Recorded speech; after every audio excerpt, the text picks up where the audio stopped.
не дар ҳақиқат ташвиши ҳамагонро ба амал омад махсусан ин на танҳо дар шаҳри хуҷанд ё ки вилоят суд ба дигар ҷо ҳам паҳн шуд ин овозаи оши палав шудагӣ. ҳодиса чунин аст ки дар ҳақиқат рӯзи 30 декабр манам пеш аз соли нав дар маҳаллаи 19-уми шаҳри хуҷанд сокинони маҳалла ҷамъ шуда якҷоя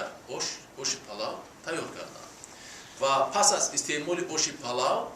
4 нафар ба ҳалокат расид,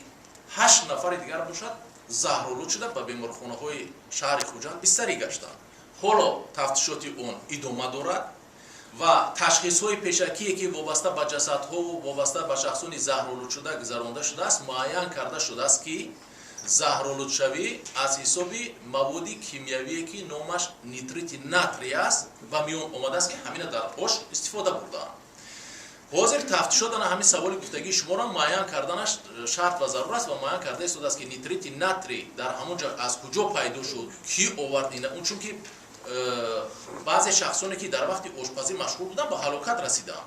инам як мушкилиро эҷод мекунад оиди пурсидану муайян кардан ки аз куҷо пайдо шуд, лекин ба ҳар ҳол ин пеши роҳи тафтишот гирифта наметавонад. ҳозир тафтишот дар мавриде ки ин ба тариқи гӯем воридсозии бисёр ба ҷумҳурии Тоҷикистон ҳам нест нитрити натрий ва барои ҳамин аз куҷо пайдо шуд, ба кадом миқдор ки истифода бурд ҳамина ҳозир аз натиҷаи тафтишоти пешакӣ ба охир расид мо ба шумо маълумот медиҳем. лекин тафтишот ин оиди ин масъала идома дорад.